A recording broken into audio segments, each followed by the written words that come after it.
This episode is dedicated to two friends of Pratchett collected too soon. No one is dead while their name is still spoken. GNU DJ Ian Bell, GNU Cal Wilson. You do have to dress up a bit, no matter what. Like, you can't just go in tracky dacks and t-shirt and be like, I'm evil Ben McKenzie.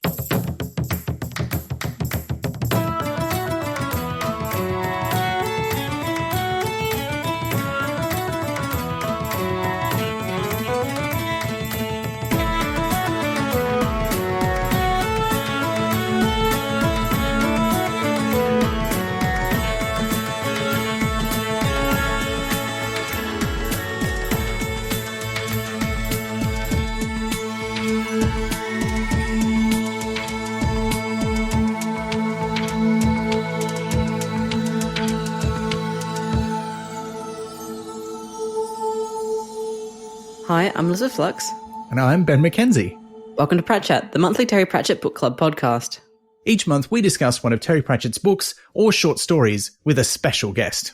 This month we're reading Turntables of the Night, or Terry Pratchett's Discworld. And I can't believe I didn't see that coming. And our guest is comedian and superstar DJ Andrew McClelland. Welcome, Andy.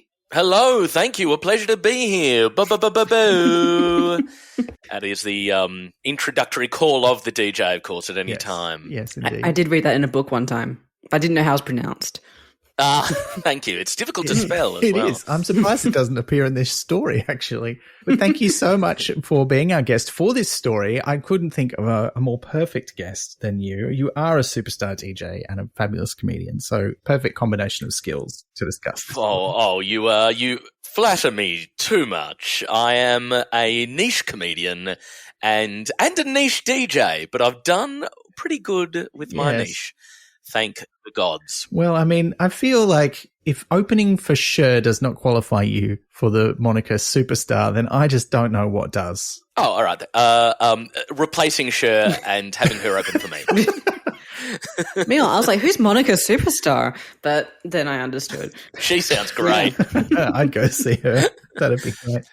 Oh, actually, I supported her once. Yeah. Of course you did. Also, fun fact about Andy's comedy and music coming together. Every time I hear the Venga Boys, I think of you. Oh, how wonderful. Yeah. I was hoping you were going to say Gilbert and Sullivan, but Venga Boys will do.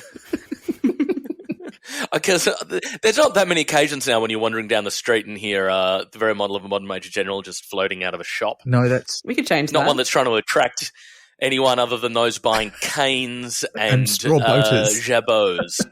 Yes. You're in a position of power to change that, though. If you just slip a little bit of that into each of your sets, people will start to be like, oh, yeah, that's a thing that I'd like to listen to. And then it goes out into the world and spreads. You're absolutely right. I really should think more of my own power to influence society as a whole. I just remember when we were all sort of coming up together in comedy land, you and me and Lawrence and a couple of other people who were starting out. Well, I mean, you both had a bit of a head start on me, but we were all sort of, in our early days together.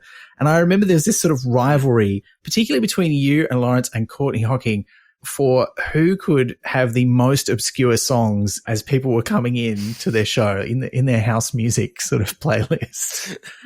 Ben, it was not a rivalry, firstly. We keenly supported each other. And secondly, it wasn't about being obscure either. I would play music that I thought pumped, but wasn't too obvious. And that is one of the keys to DJing.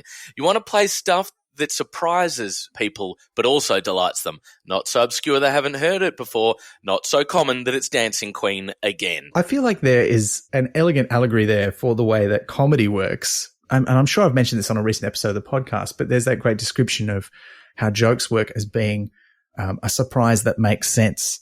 Like, you set up this sort of premise or question, and then when you give the answer, it's surprising, but also you don't go, what? You go, oh, I get it. Like, it makes sense to you, even though you weren't expecting it. And I feel like you're describing the musical equivalent of that. No, you're absolutely right. All these things are about walking that line between over-familiarity and what the heck is that? I feel like that also is a great segue into talking about Terry Pratchett and this story, because we had a few people commenting on our post announcing this was the story for the next episode saying, I've never heard of this story, because it is It is slightly obscure. It's not that obscure. Like it's been published 3 or 4 times in different collections, but it's not one of his most well-known ones. And of course, it's not part of the Discworld, despite Liz, your genius pun. I can't believe I didn't think of that myself. It's that kind of joke, right? Again, a surprise, but it makes sense. But Andy, you're a big Pratchett fan. We've talked about Pratchett a couple of times. Heck yeah. Well, I was a big Pratchett fan and remain one, but I read every bit of Pratchett I could get my hands on from about 12 to about 20 years old, including, Truckers and Good Omens and all of Discworld that was released at that point. And then I sort of drifted away because there's so much Pratchett to get through and you do need to read other things. And I didn't go back until I read his one's about the quite science fiction-y. There's an Earth, there's a second Earth underneath. There's like The Long Earth. The Long Earth. Thank you so much. And I read a couple of those, but slowed down when I got to number 3. I must say. But yeah, I love Terry Pratchett. Always have done, and I know there's a treasure trove of additional Discworld books waiting for me when I have the time. Perhaps in my dotage, once I lay down these weary headphones, say adieu to the grease paint and spotlights, and focus on the man that is Andrew McClelland via the other man that is Terry Pratchett. Or is that too long? That was too long. No, that sounds delightful. Hear me out. You start mixing the audiobooks into wedding lists. Yes, good call. With beats, with additional beats. Again, that may come under the what the heck category, but Liz, you don't know until you try. Yeah, look, you can get the tones of Peter Serafinowicz in there playing the voice of Death as he does in all the new Penguin audiobook versions. And now I want to hear him read this story. Or at least be the voice of Death in this story, because Death does appear, as we will talk about. Had you read any of his short stories before? Almost certainly, but I cannot recall. Again, we're talking about my teenage years, which were 20 years ago. So, no, probably. I'd like to say probably. If my library had them, the answer is yes. Which they might have. They might have done.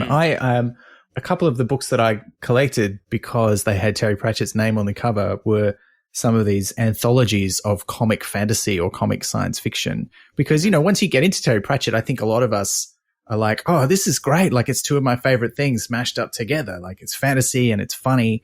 I want more of that. And it's actually very hard, in my experience, to find anyone else who's good at it. Like, there's been a lot of it, but most of it is not very good.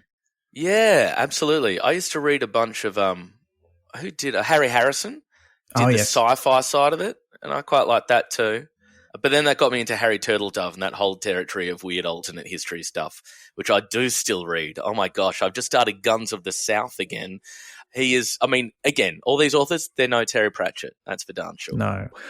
That's probably as good a segue as we're going to get back on topic here and talk about this short story, which is Turntables of the Night, which was first published in a book called Hidden Turnings, edited by none other than Diana Wynne Jones, frequently mentioned on this podcast. Yeah. And it was a collection of sort of YA short stories, although it wasn't called that at the time.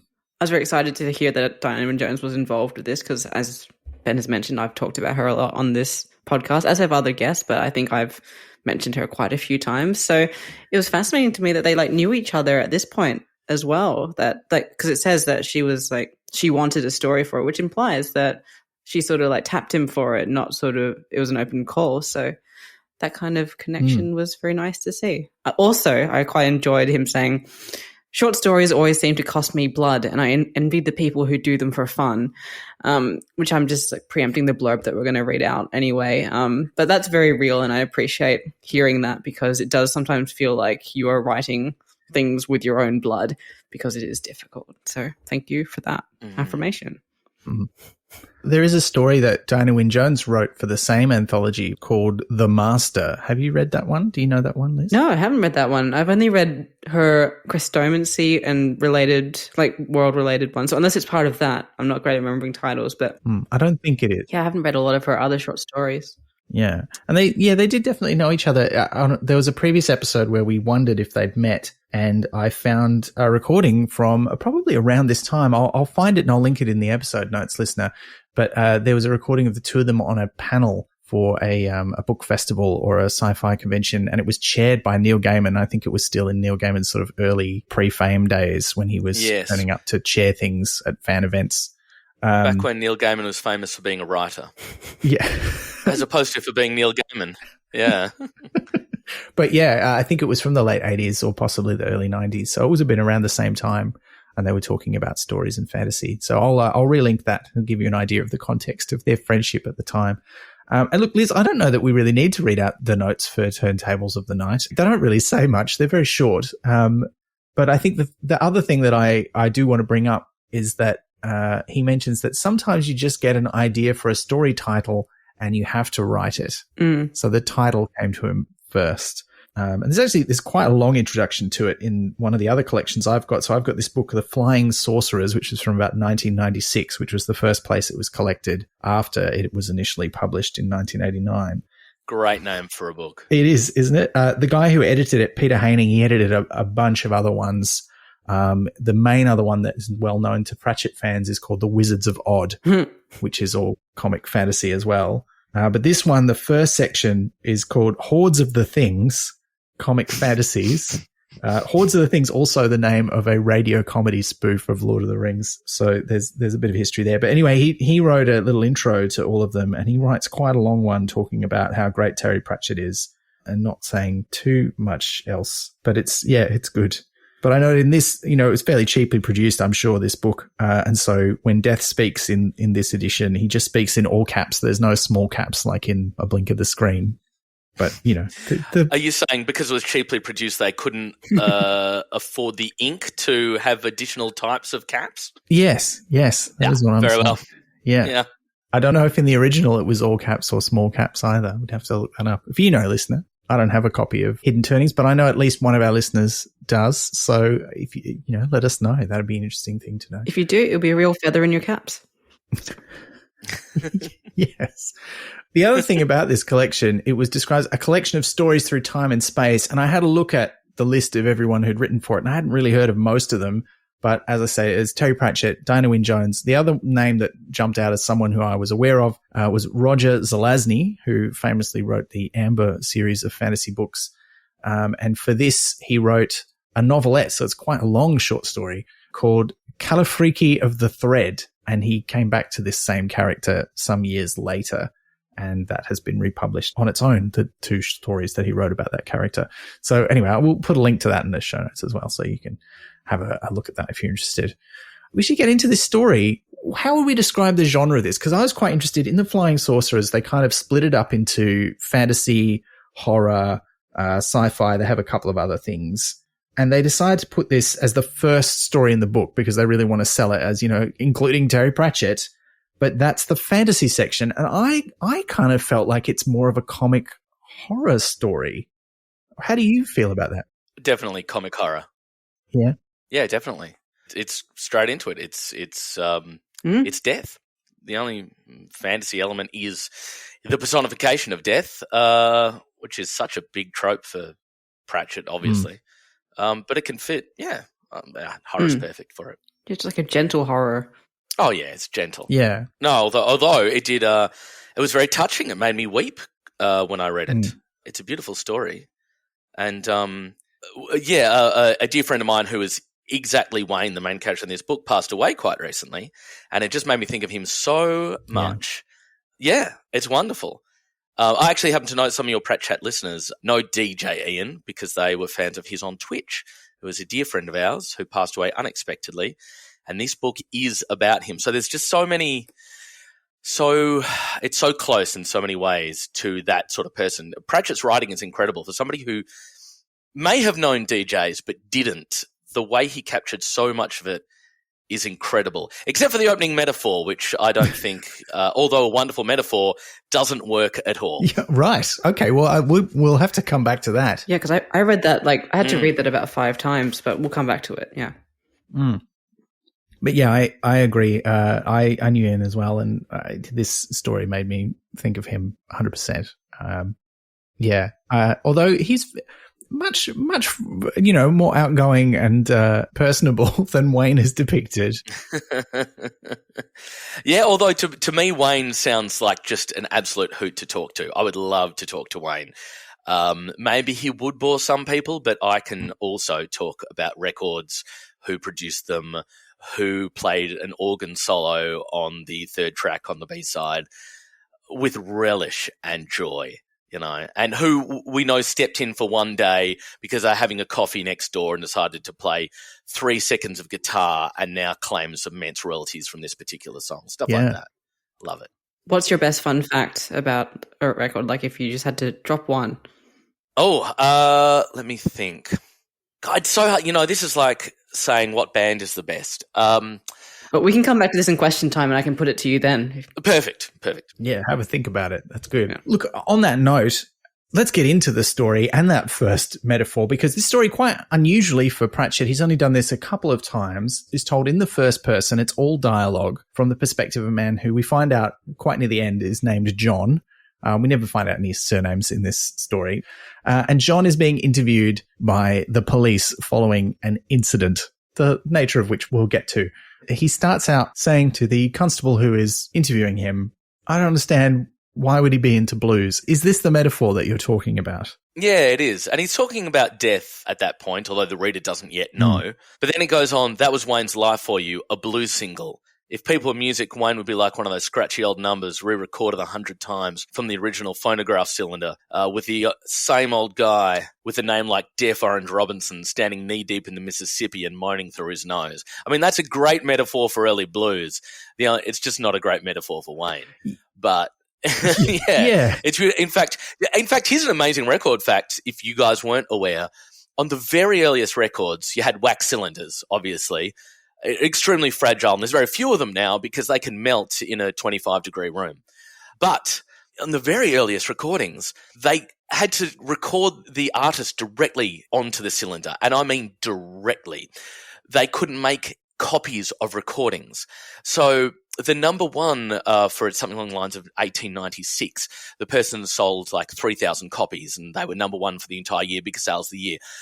And they personally recorded the same song 3,000 times. And so every different release was a different recording. Wow. That's the way it had to be done. That's amazing.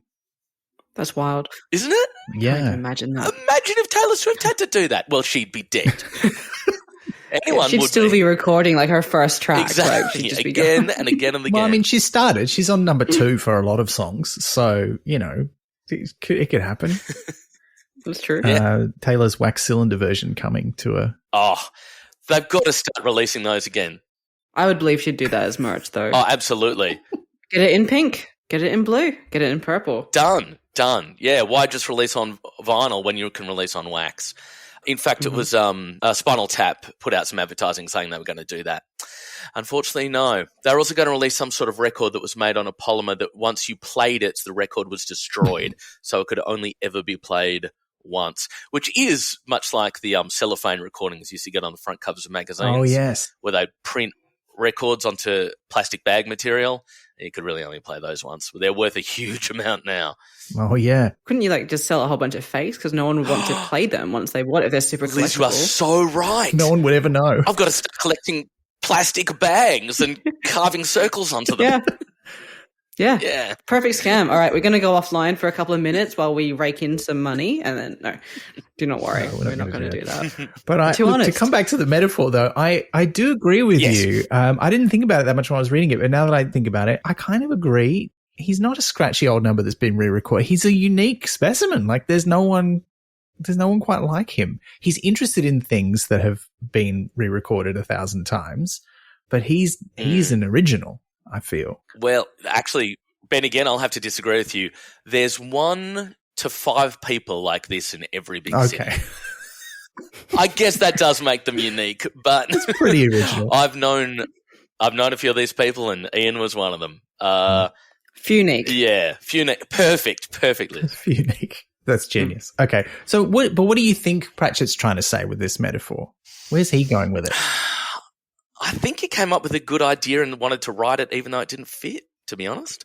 And yeah, I was going to say my cynical view is he struggled to start his short story, and then he had a moment of breakthrough where he's like, great, I'm going to start with this line about the blues, and I've got this great image of like how to describe the blues, and then the story took off from there, but the rest of the story didn't align with the opening, but the opening stayed. I mean, I think his point for the blues metaphor is kind of like interesting and cool, but not in a way that people currently appreciate. Like he's old fashioned, he's out of date.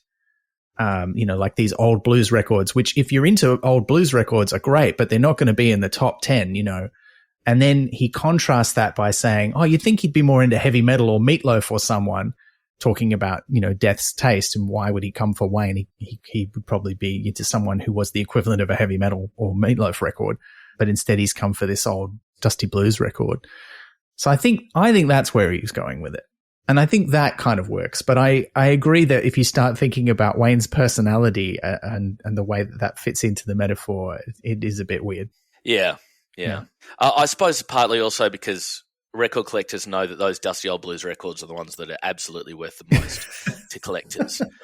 So right. It works in there as well. Although not anymore. A curious thing in the record collecting world is that those old blues and jazz 78s on shellac, which used to be worth so much, are not worth as much as they used to be because the collectors have died off. Nobody wants them. So now the money is in what baby boomers love, 60s and 70s stuff. Right.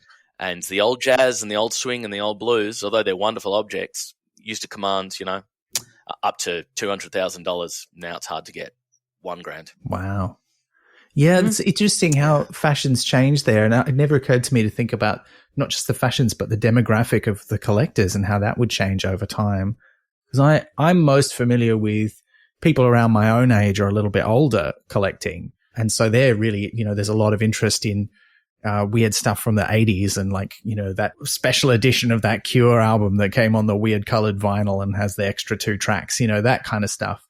And I've tracked down some of that stuff as gift for friends. And that's a fun ride, you can find some cool stuff, but it didn't occur to me to think who would the big market be? That makes sense. But I should say when Terry was writing this, that was the market. So I think Liz is completely right. It works as an opener and it's fun and it's cute, but it actually doesn't work in the context of the story as a whole. Yeah. Okay. Well, that's fair. Well, this is his opening gambit. I love that we get a really good idea of John's personality just through the dialogue. Like he doesn't ever talk about himself very much, but we know who he is because of the way he speaks. And that's, it's just great writing.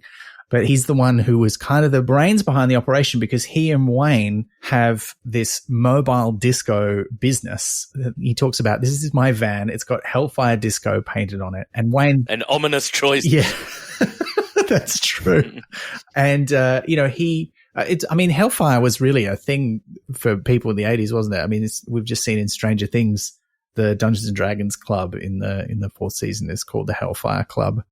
So I guess people like to sort of go, yeah, it's edgy to be like Satan adjacent. Oh, heck yes. Like so many bands at the time. Yeah, true. But yeah, they started this business. John kind of came up with this idea because of who Wayne was and what Wayne's hobby was, which, as we've alluded to, is collecting records. Although it wasn't, the way they talk about it, it's clearly not just a hobby for him. It's an entire way of life, isn't it? Yes. Yeah, it is. And it certainly can be. Before I was a DJ, when I was just a kid, 15 years old working at Kmart, I earned $5.25 an hour and CDs cost $30. And so I would have to work for a little over 6 hours to earn an album. And that's exactly the terms in which I thought. And I would buy album after album and my mum would say to me, you're spending all of your money on something which you won't be interested in 5 years. But joke's on her because I made a career out of it. Hey! Yeah. But that is it. It's a way of life. Like if you really care about it that much, everything goes towards it. I was like that with Terry Pratchett books. My first job out of high school was in a bookshop.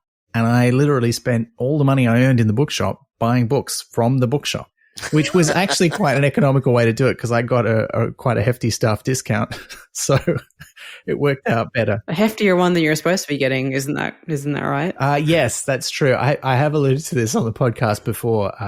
in that apparently, although I suspect this was a rule retroactively invented and applied as a way to get me in trouble and stop giving me work because the manager didn't like that I was asking for time off around HSC exam time. But they decided that, oh, no, you're only supposed to get X number of books at that discount. And I'd just been buying all my books on that discount. And the manager had never said anything. The other people in the shop had never said anything. And I had to write all of them down in a book to say I'm buying this at staff discount rate. So they knew I was buying them all. Yeah. And no one else in my town was buying every Terry Pratchett hardcover when it came out. So I don't know what their problem was. Ben, I like to think that that's the worst crime you've ever committed. Look, I would like to think that too. But it probably isn't. It definitely. Until our big cellophane scheme. Until the cellophane scheme. Yes, the cellophane scam scheme. Yeah. Oh, I was just thinking about that. I've never had one of those cellophane ones, but I've had the sort of interim between that where it was kind of like really thin plastic and it was floppy. Oh, that's probably what we're talking about, mate. Oh, really? Was it cut in a square shape but with a record carved onto it? Some of them were square and some of them were round. Yeah, you've had them, mate. Oh, yeah, there you go. Look them up on Discogs. Might be worth something. I don't think I've got any anymore. I had to stop collecting stamps as a kid because it was too stressful because they just won't stop making them. Even if you specialize. I was like, okay, I'm going to specialize in those square ones from England. Like they're specifically square and they have different pictures. I was like, okay, I'll just like go on to that. But they just keep hemorrhaging them out and it's too much. So I had to be like, I don't collect stamps anymore. No one saves stamps for me anymore. It's done. Yes, totally, mate. Well, that's the thing. That actually reminds me, there's a line in here. I'm cutting forward a bit, but this gives nothing away. Wayne's speaking to Death, and he says, because we've already mentioned Death's in it, Wayne says, have you got the complete Beatles? That's not a question a record collector's going to ask. Yeah, I thought that. I was so like, many of them. They did it. Yeah. It's impossible. It can't be done.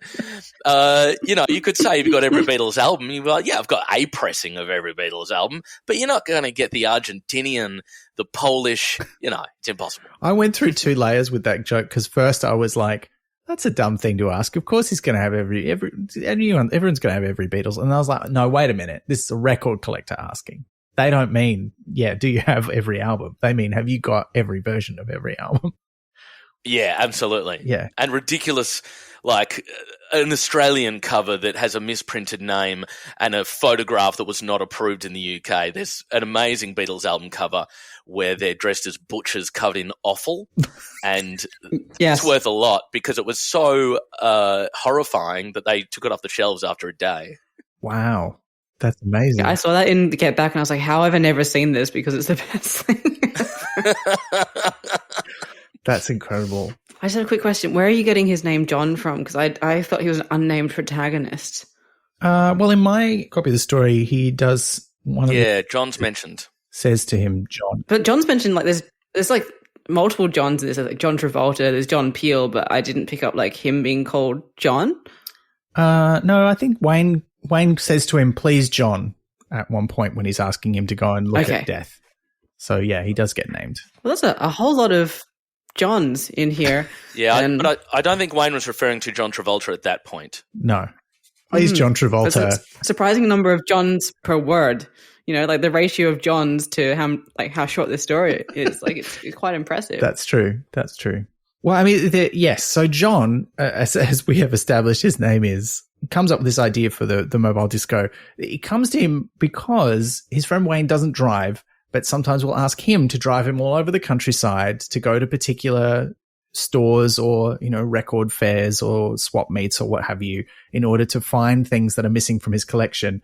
Because as it's described, he will just collect everything. And in fact, quite early on in the story, he says, I'm pretty sure that Wayne really wanted. And I find one of the things that's very affecting for me in this story is how it's so recent. He's really struggling with the fact that his friend is now in the past tense. And I think all of us who have lost someone have been in that space, quite recently for some of us too. So it's difficult. And it's just, it gets you every time. But yeah, he talks about how we're pretty sure he wanted to own one of every record that was ever made, which seems, and he really doesn't seem to have had a niche Is that common among record collectors, or do most record collectors have a niche? People who are truly passionate about music.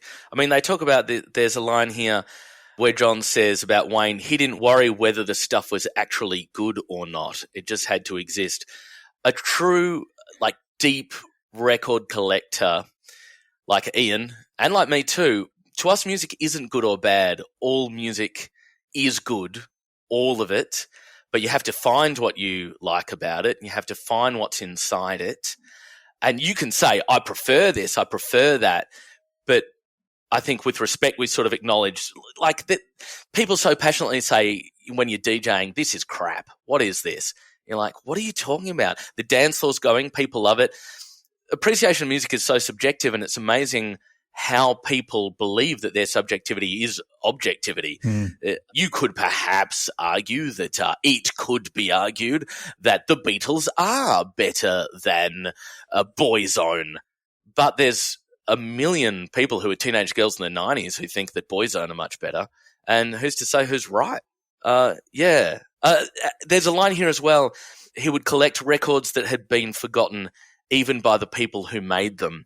And there's that element too, because there are bands who I love and who Ian loves, and we'll go and see them live and maybe chat to them afterwards. You know, if you hang around enough stage doors or pubs with smaller bands, you get to chat to them. And you're like, hey, why don't you play blah anymore? And they're like, oh, wow, yeah, I vaguely remember that. And then you sing them a bit and they're like, yeah. And it always amazes me because I'm like, you wrote that song. How do you not remember? But of course, as a comedian, people come up to me and remind me of a joke that I did years ago that I have not thought of in that time and would never remember. It's a beautiful thing, actually, fandom. And this bizarre element in which you are more interested in the artist's work than the artist is, which shows the reverence in which you hold them and the lack of conceit. What do we call it? Proceit? Proceit in which they hold themselves, which is nice. Yeah. Yeah. And I mean, there's a lot of little references to those sort of interactions here. Like, there's also that idea is like, you know, going to visit some guy who was formerly a pop star and is now a plumber and made one record that maybe sold 80 copies, just to see if he's got a spare one. And, you know, I thought that was quite delightful. And it's so delightful. Ronnie Sequin. Yeah, Ronnie the plumber. Sequin. I love the name Ronnie Sequin. I want someone to now go by that name. Oh, that's in music. Yeah, that'd be a gold name.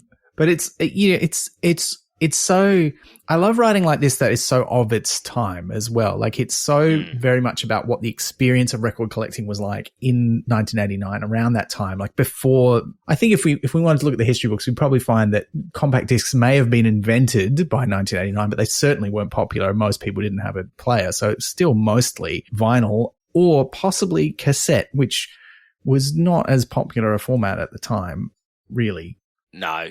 Cassette, small artwork, they broke pretty easily, cassettes. Sure, you could fix them, chucking a pencil in the spokes and all that, but no, the true music collector collected records, not cassettes. Yeah. Although there's some rare cassette stuff. Like, my one niche area of music that I got into not one, but like the first one that I got into that was a bit weird outside of like novelty comedy music was Canadian folk rock. And quite a few of those bands like started out like, you know, Moxie Fruvis and the Bare Naked Ladies. They started out just making their own albums and releasing them on cassette. In fact, I think it was Moxie Fruvis. Their first album was like called The Yellow Cassette or something like that. I might be mixing up whether it was them or the Ladies. It's been a while since I've thought about this, but yeah, and like they just sold it while they were busking on the street in Toronto, you know, and that's like, yeah, absolutely. Isn't that the Lucksmiths were the same. Yeah. Although they later released those cassettes, everybody did on CD. So. Oh yeah. Fruvis didn't actually. They re-recorded a lot of those songs for their first album instead. But yeah, same deal. Same sort of thing. We're getting amongst the weeds talking about early Moxie Fruvis on cassette, but great band, Ben. Great band. They are a great band. Not all of the members of that band. And on theme with the character. Yes, I feel so. But I think the thing that I loved about this, though, is the picture it paints of what the physical reality of that was, like going all over the countryside, going to visit people to physically collect these things. And then also the detail of like every time he'd bring something back, there'd be a space in his like shelves with a brown envelope with a label on it for that thing. where he's filing them all away. Which I think also the idea that the house is reduced to 2 rooms because every other room is just packed. And that was Ian's house, quite literally. Every room given over to the records, except for 2 that his, wife very fairly insisted were record free, as well as 2 immense storage units off site that were just filled with them. Yeah. I know someone, and hello if you're listening, whose house is like that, but for board games. Oh, yeah. Oh, gosh, it can be hard collecting board games. It is hard. So much space. It is hard. I've had to cut back. And yet you can't help but realize the ones that are going into the storage unit, when are you playing them? Yeah, exactly. But it's the same with records, right? If they're in the storage unit, you can't put them on the turntable. Yeah, but they're there. You don't forget. That's true. Just don't. You just know what you got. It's weird. I don't know how. Yeah, well, you do. I mean, and also, these days you can, my first big collecting thing was Doctor Who books. And I started a spreadsheet or a database as soon as I had a computer that was capable of it to keep track of all of the ones that I had and the ones that I knew existed that I didn't have. And so it's basically the same as what Wayne was doing, just with something much less cool. Liz, do you still have the stamps? Yes, but they're in Adelaide at my parents' house, and I don't know exactly. Well, I know exactly where they are, but I don't look at it because otherwise I might start. Because every so often, someone I'll see one of those square stamps. I'm like, that's very cool. That's a really good one. Or they'll come up as a limited release one, and I'm like, oh, maybe just one. But if you can't complete it, it doesn't feel worth doing. So I had to let it go completely, if that makes sense. The same with coin collecting. There's small niches that you can do the whole bit of, but you can't even do all Australian coins because the Mint does rare ones that cost tons of money that it would be not reasonable to try and collect all of them. So you'd end up spending lots of money on money. And if you can't complete your set, then it's very I just recently found out that they have this really cool $2 one with a $2 coin with amber in the middle, but you can't buy them anymore. They're only in circulation. And I no longer work in my job where I handle a lot of cash, which was a good way to get coins. I used to keep a pocket full of coins that, with my manager's approval, I could swap out for any ones that I wanted to collect. Yes. And that was a reasonable collection that I could do because it was achievable, but now it's much more difficult. So it's a little bit torturous to hear about these things. Oh, mate, I did the same thing at Kmart. I was surprised by how many of the round 50-cent pieces would come through. I'd always swap them out. Yeah. I don't know why people are spending them. Absolutely. No, I got a really interesting, I think, $2 coin or $1 coin one time, and I went to my manager. This was in Adelaide, actually. When I worked at the cinema there, and I was like, can I swap this out? And he's like, cool, yeah, whatever. And I looked it up online, and it was worth $20 and was not supposed to be in circulation. So someone had got got a collection and tore it apart. Oh, yeah, it's killing me. Yeah, one of those ones that are supposed to be in a little set, and then it's all in a display, and they must pop them out and then spin it. I was like, it's the equivalent of buying a large pack of small packs of chips and selling them individually, which, as every bag tells us, you are not allowed to do. Yeah. I think I do like your idea, Liz, though, of picking a small niche and trying to fill that. There's been a couple of times that's happened to me. The coin related one was some years ago. I think it was for the 50th anniversary. They did coins for Mr. Squiggle, and there was a set of different ones with Blackboard and Gus and Mr. Squiggle and stuff on them. I think I might be imagining. I hate hearing this, but I was like, that's so cool. I would like those. And I was like, even if I could just get a Bill Steam Shovel coin, that would be the best because I love Bill Steam Shovel. But yeah, I don't think I ever got any of those. Maybe one. I think I found one. But yeah, coins are hard. Who uses cash in Australia anymore? Very few people. Yeah. But there's this idea of that feeling of a gap in the collection that comes through for Wayne as well, where they talk about him needing those things and just going, ugh. But because he's got this collection, John has the idea. It's well, that's what you need to run a disco. You need records, and then you can play them. So he sells his car and buys a van, buys some sound gear, and they put, how do they describe it? They put a sign in the window. I did like the description of how when they got the van, he says, so I flogged the Capri and bought the van and got it nearly professionally resprayed. It's just a very Pratchett-y little gag in the description. And he says, you can only see the words Midland Electricity Board on it if you know where to look. And this is Pratchett writing what he knows because he worked for the electricity board himself. And I love the description. He said, I wanted it to look like the van in the A-Team, except where theirs can jump 4 cars and still hair off down the road. Mine has trouble with drain covers. Yeah, I love that line. Oh, very funny. I mean, it's fun to hear, you know, a character be speaking this dialogue and the whole story to be first person, but speaking with the wit of Terry Pratchett. You're like, John is a card. Like, I want to hang out with this guy. He's very funny.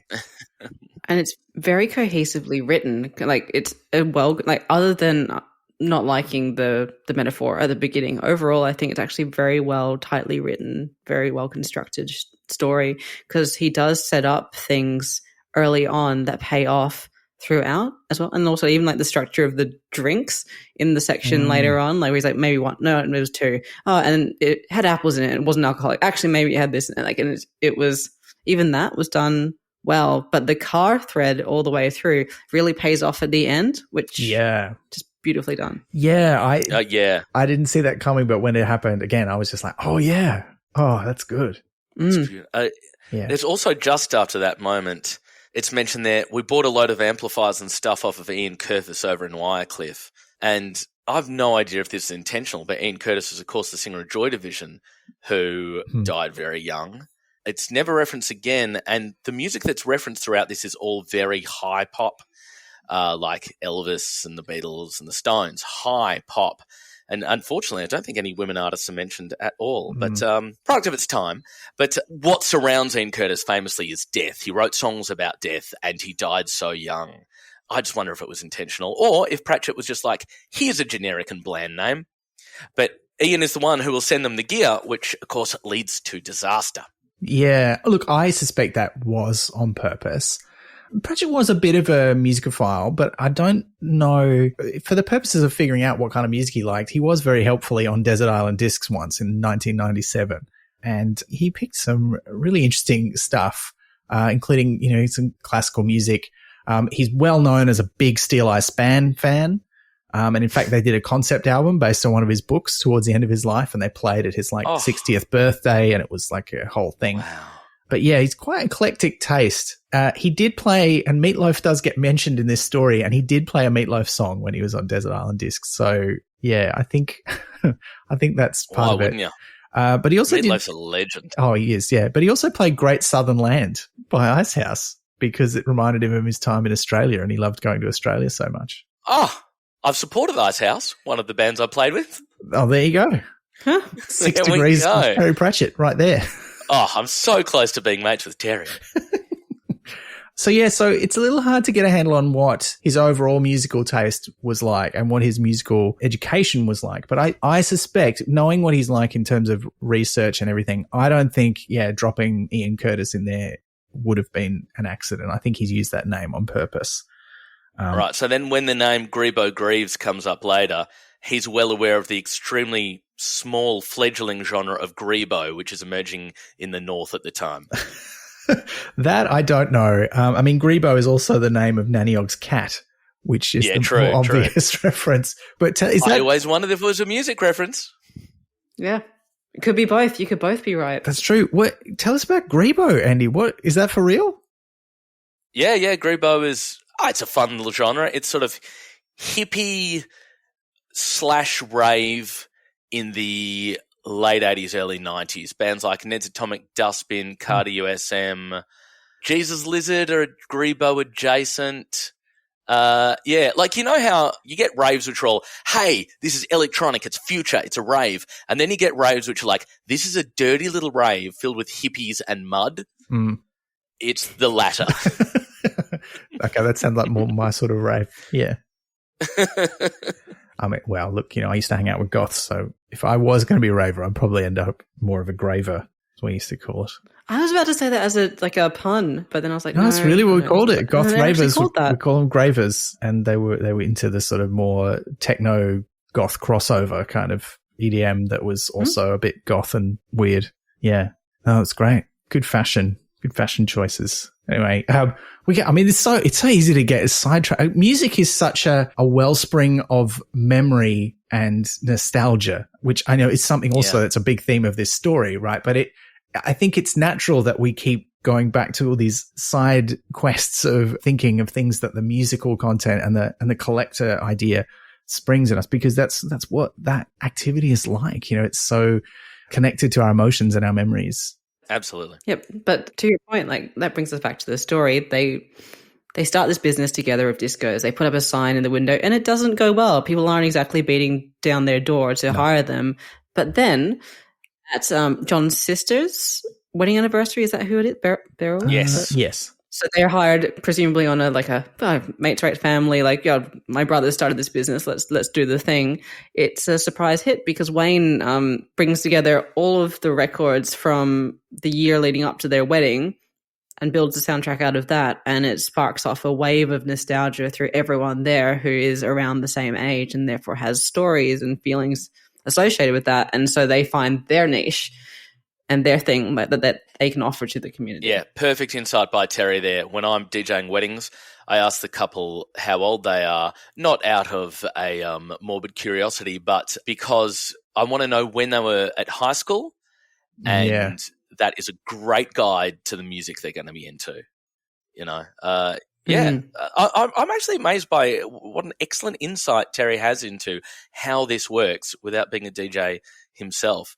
And he also makes the point of we were getting dates from what you might call older types, not exactly kids, but bits haven't started falling off yet.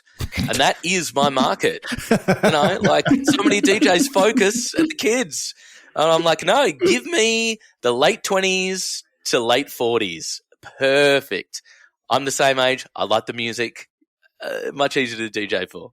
Yeah, absolutely. 100%.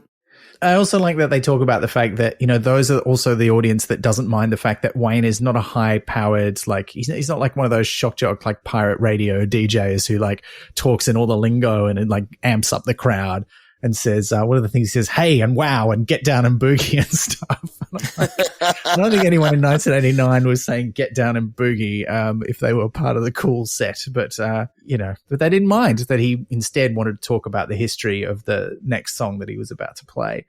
Beautiful.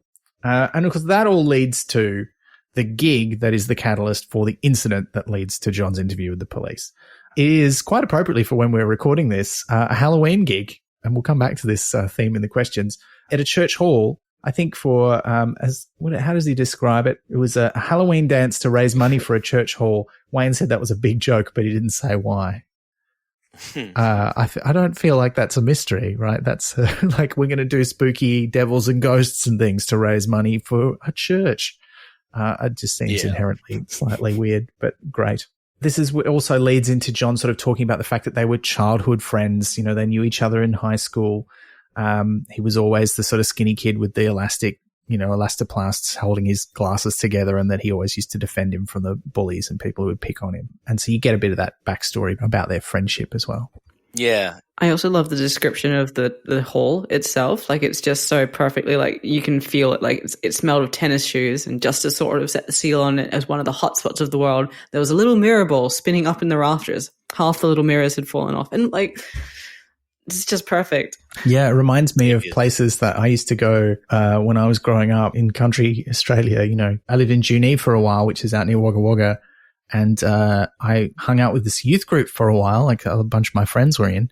And we used to go to halls exactly like that and play music in them. It was great.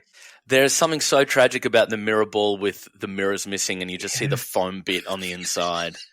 They're kind of heartbreaking. Do you guys know that Boy George was nearly killed by a mirror ball, a giant mirror ball once?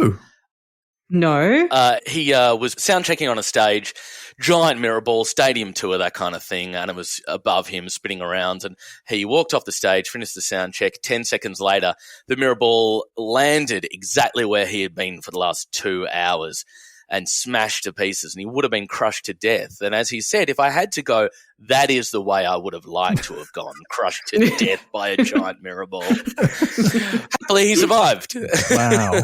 That's full on. Wow, that's cool. That's, I mean, frightening, but yeah, cool. Well, I think, I don't know if Terry Pratchett had a thing for mirror balls. There's a mirror ball shows up in one of the later Tiffany Aching books. I think it's there partly because he needed something that was made of glass and very breakable. And also because it was part of him sort of hinting to or showing the audience that, Ankh-Morpork was moving forward and that more weird sort of future things were happening there. So, someone had invented the mirror ball for the, hall dances that they were having, even though they definitely don't have disco music. It appears in that book and it appears here too. So it's an interesting connection. They're a real shortcut to a mood, though. Like, I think you automatically get a feeling if a mirror ball enters the scene. So, and how many mirrors are still attached to it also like affects that mood. So I think it's a good way to immediately like put you somewhere. Yeah. Yeah. Yeah, that's really true because people still use the term disco, even though, to refer to like, not older people, like they say I'm going to disco, like I'm going to go dancing. I mean, these days the modern term would be you'd say I'm going to a club or I'm going to this. What would you call, like, finishing school, for example, is not a club because it's not like a fixed place. This is, if you're not familiar, listener, the wonderful series of, this is what I'm asking, what the term is for it, but it's a series of nights where, and he's very famous for DJing, which is full of wonderful dance music and everyone always has a really great time. It's a really good night out if you can ever get to one. But how would you describe it? What would you call that kind of thing? Oh, we call it a club night. To say it's a nightclub is erroneous because that implies we own the building, which we'll never do. But so, it's true that the mirror ball sort of makes it as well. There's something about a room without a mirror ball, room. A room with a mirror ball, disco. It is exactly what does it. It's perfect because when we started, it's at the Trades Hall and the room was just full of Union flags everywhere and lefty stuff. It's fantastic. And the only concession to the fact that we were a nightclub every fortnight was a little tiny, quite tiny mirror ball that we shone a light at, and there we go. We got the sparkles. Now it's a club night. Yeah. Yeah. You just need it. But this is also, a Halloween event. So everyone's in costume, which is quite important. Sort of. Yes. No, they do. Yeah. That's true. And the description of that is quite glorious. Everyone wore a mask but hadn't made an effort with the rest of the clothes. So it looked as though Frankenstein and co. had all gone shopping in Marks and Sparks. Yeah. And I think we've all been to those sorts of costume parties. Like, I don't know about you two. I mean, I love the idea of costume parties, but if I get invited to one with a theme, I get very anxious because I'm like, I don't have time or money for a costume. What am I going to do? And those few times when I've had that flash of inspiration about what I'm going to wear and put something together that works, have been great. But otherwise, I find it quite anxiety inducing. How do you feel about costume events? I did it last night. I was going from a wedding to a Halloween party. So I was still wearing the suit that I wore for my wedding. So I simply had to go as evil wedding DJ. I find it's easier. It's easy to come up with an excuse for what you are wearing. But you do have to dress up a bit, no matter what. Like, you can't just go in tracky dacks and T-shirt and be like, I'm evil Ben McKenzie. Like, you've got to... Yeah. You're wearing something. You've got to get an eye patch at least. I'm comfy Ben McKenzie. Comfy Ben McKenzie. Yeah. I saw it's a mate of mine, another DJ actually was just posting on Instagram this week. He had to go to a costume party and didn't have much. And then when he was looking around in his boot for something, he found his magic 8-ball. So he wrote an 8 on a piece of paper and attached it to his chest. And then he wrote all these little green triangles of paper with different responses on them. And he went as a magic 8-ball and just had them in his pocket to hand out. I thought that was genius. Oh, that is genius. Yeah, nice work. Liz, are you a costume fan? I do love a costume party.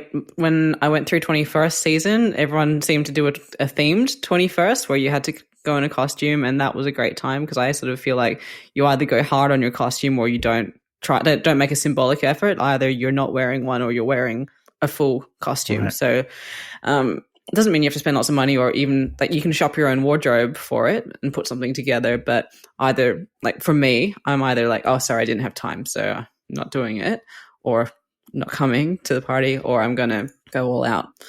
I don't know what my best one was. There was a dumb one that we did one time, which was for 18th season, actually. I'm making it sound like I'm in Bridgerton, like for the season. But you know how everyone like has their birthdays at the same time and you spend like 9 months just doing the circuit of everyone's birthdays or weddings or whatnot, where you had to go as something that was the same as the first letter of your name. and another friend who also had an E name, and I just decided to go as each other, which was efficient because we were the same size and we just like chose an outfit for each other and swapped, which is great. That's great. Has anyone here ever dressed as a Terry Pratchett character? Oh, yeah, well, yes. Yes, I have. I don't know if it was for a costume party, but I used to have a pretty good Rincewind outfit. I had a red robe and a red wizard hat that I did get wizard onto in one way or another.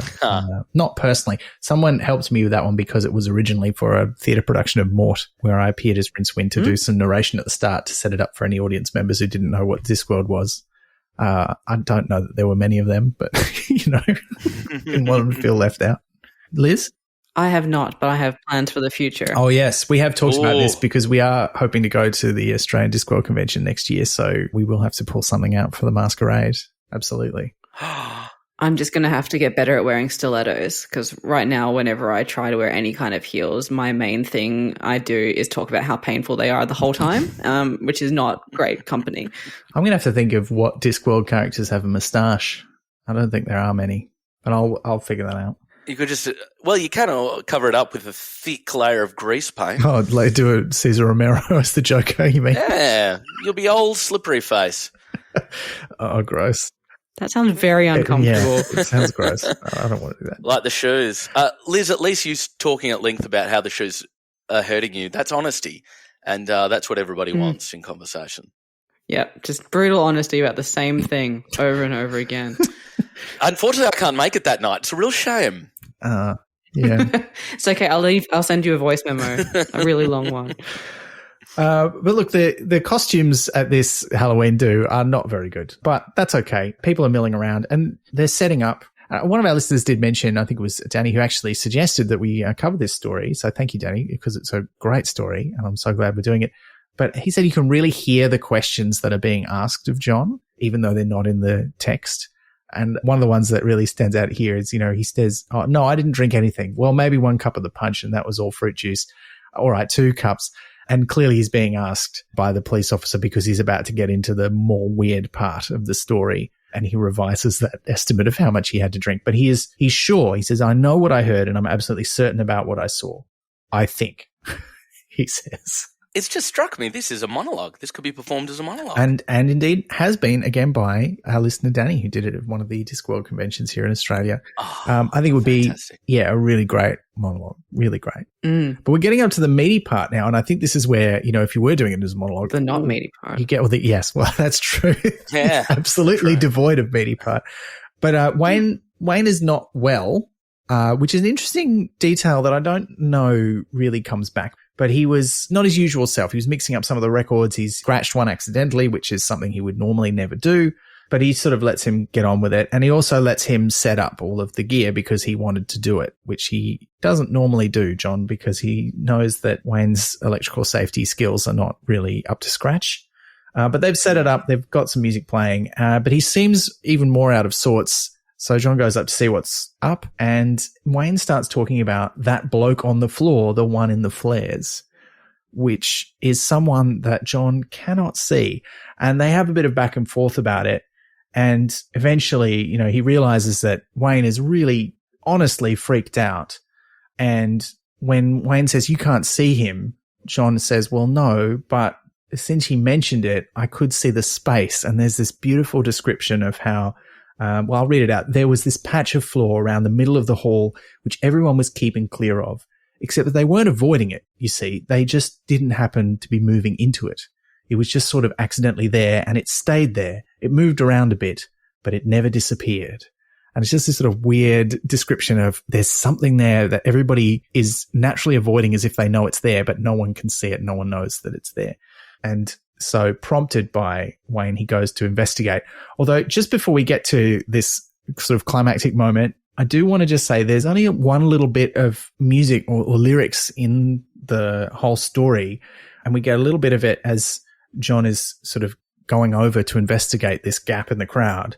And the lines that we get are, I want to live forever. People will see me and cry. Now, I tried to find this song, and I did find a song that fits this, but did either of you think you know what song that was? Yeah. Is I Want to Live Forever. That one, I can't sing it, but it's like the Is it Gloria Gaynor? It's Irene Cara. Fame. I want to live forever. Let's see. Fame. Sorry, I forgot that second line. But people will see me and remember. I hope you don't have to pay fees on that beautiful rendition of the song now. People will think Irene Cara was in the studio. I think it'll be okay. That's short enough. Wait, what? Did you sing that? I thought you just cracked out a record. It was very good. Liz, I'm glad you got it. Ben, I am surprised at you. Well, here's the thing is that I recognized that it was a real song and I tried Googling it. And you know what? Fame did not come up in my search results. Instead, the song that came up in my search results was a song called Mountrageous by Andrew Rannells and Brianna Mazzola, which is from the soundtrack to the upcoming movie Trolls Band Together, which is the third Trolls film.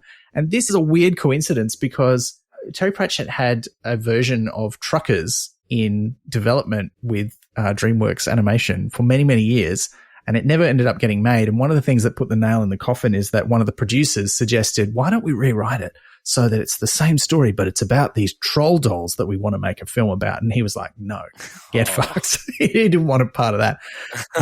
But then they went ahead and they eventually made those films. And now one of them has got a soundtrack where it's got these lines on it. And I don't know if that means they're sampling Fame or what, but I just thought that was a really weird coincidence. And I can't believe that comes up higher in the search results. I'm going to have to fire my algorithm. That is not okay.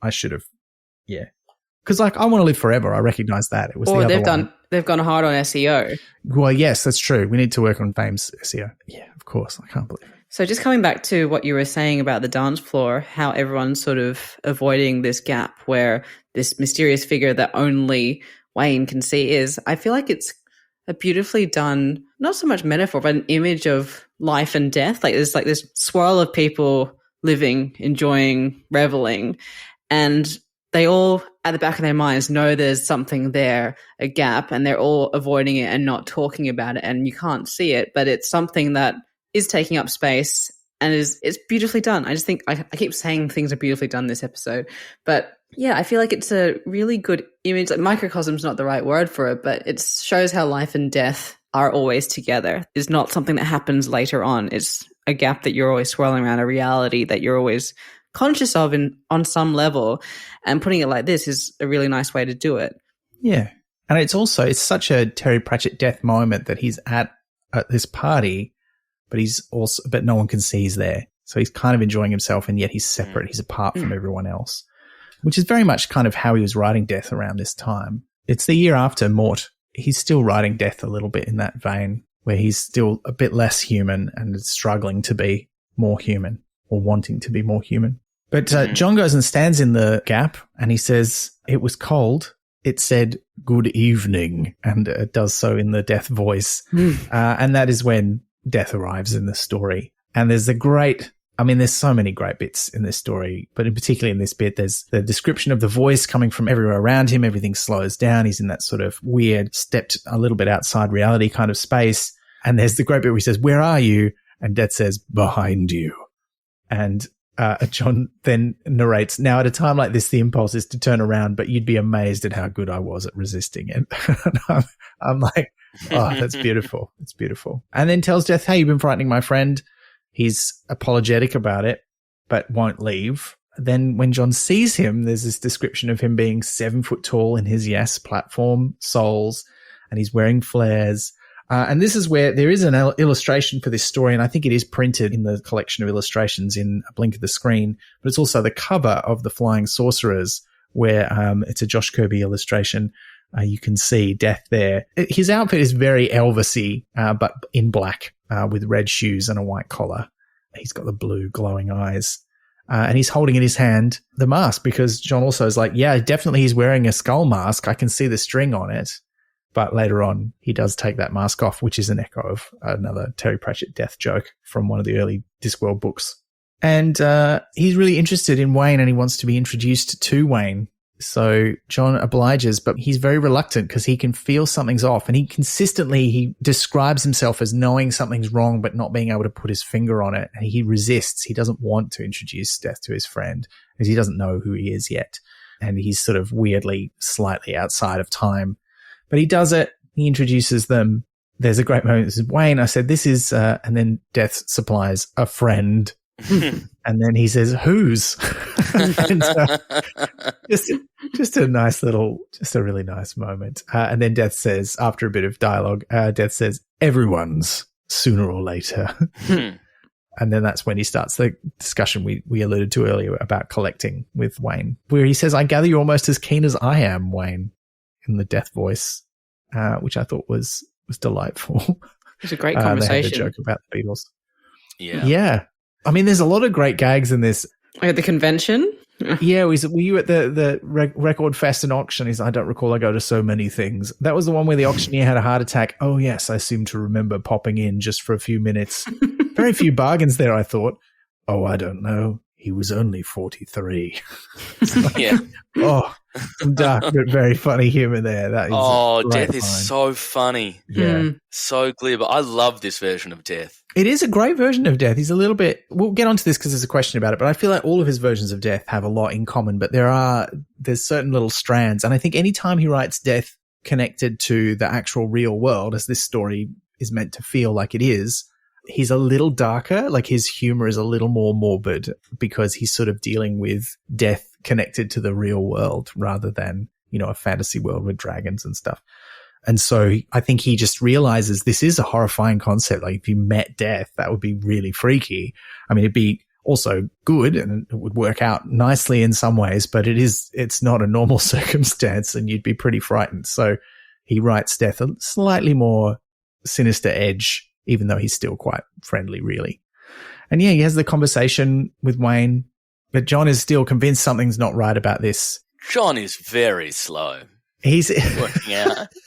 That said, he's in the real world, so this doesn't happen in the real world. That's he right. sees his bony wrist that is made of literal bones. He's like, no, I can't quite figure this out. I'm not sure what's going on here. Yeah, a bit weird. But, it all comes to a head when Death is talking to him and John's like, look, you leave my friend alone is basically his attitude. And he tries to punch him to sort of get him to leave. And Death easily stops him. And that's the point where he takes his mask off and he whispers a couple of words in John's ear. And then the sound system explodes and there's a fire and there's chaos. And John gets out of the fire. He's slightly singed, but he's okay. Nobody else is seriously hurt, it seems.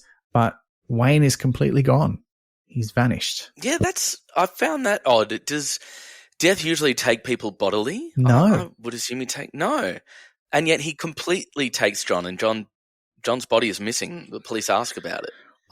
My take on that, because I thought that was odd too, but my take on that is that Death is not so much collecting Wayne in the usual way as offering him an alternative, because he's like, look, I need someone to look after my collection. You're the right person. Would you like to do that? And that means I'll take you with me. And it's kind of a bit like, if you remember in Mort and the other Death books, Alberto Malik, the powerful wizard, rather than actually die, does a deal with Death where he goes and works with him. So he physically leaves the real world and goes to live in Death's domain, which means he's technically not dead, but he has left the world of the living. And I think it's the same for Wayne. Yeah, no, that was also what I figured, that he took him physically so he could go catalog for him or something like that. And that to me also aligns with the fact that Wayne is feeling unwell before Death even shows up, because he's off his game, he's scratching records. So to me, it implies that he was going to die that night. Yeah. That's why Death is there, but Death has an extra interest in him because he's a collector and a kindred soul. And so instead of taking him the usual way, he's like, okay, he was going to die anyway, but instead of and that's why the amps blow up instead, to give a cover to the fact that he's taken him rather than it going down like usual. Yeah. Yeah, that's what I thought. Because I think if he had collected him normally, he would have gone on to an afterlife. He wouldn't have stuck around with Death. Yeah. Because the way the story was unfolding, I thought he was going to collapse at the DJ booth. And the police were coming over that. I didn't obviously there's the foreshadowing about the wiring, but I was like, oh, well, he's going to get electrocuted, but also there's something. Yeah. So I didn't think it was going to be an explosion. Yeah. No, I was slightly surprised by that. I mean, even though it made perfect sense, it was well set up, but, yeah, I thought it was a great weird ending. And it also lends a little more to the horror, weird fantasy aspect of the story too. More to the horror. Because if Wayne had just died, but he'd seen this apparition, then people would just like, he had too much to drink. But there's also the very real, tangible evidence that something supernatural happened because Wayne has completely disappeared. Yeah. So I liked that about the story.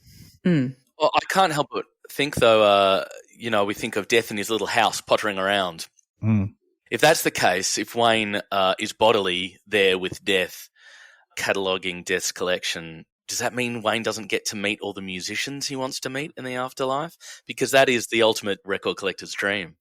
Well, it's left a little ambiguous as to whether Death is talking about a literal record collection, because the way he phrases it, he's talking about collecting the musicians, right? So perhaps the thing is, well, what do you think it is what is the collection? Like, do you think it's records? Do you think it's actual, like the souls of musicians? What is it that Death has that Wayne is cataloging for him? In some ways, it's almost as if he wants to, in my mind, and I'm completely extrapolating, deputize Wayne to say, why don't you collect the musicians? You're going to know everything about them. You can even collect, as mentioned earlier, the cleaning lady who was cleaned out the recording studio in this recording session. Because, Wayne, you will know them better and treat them with love and respect that I don't have the time to work out. I'm Death. I'm busy. I'll collect normies. Yeah. Okay. Yeah. And I wonder also, when the musician dies, whether something of all their music also passes into the afterlife in this sort of imagined version of it. And maybe that's part of it too.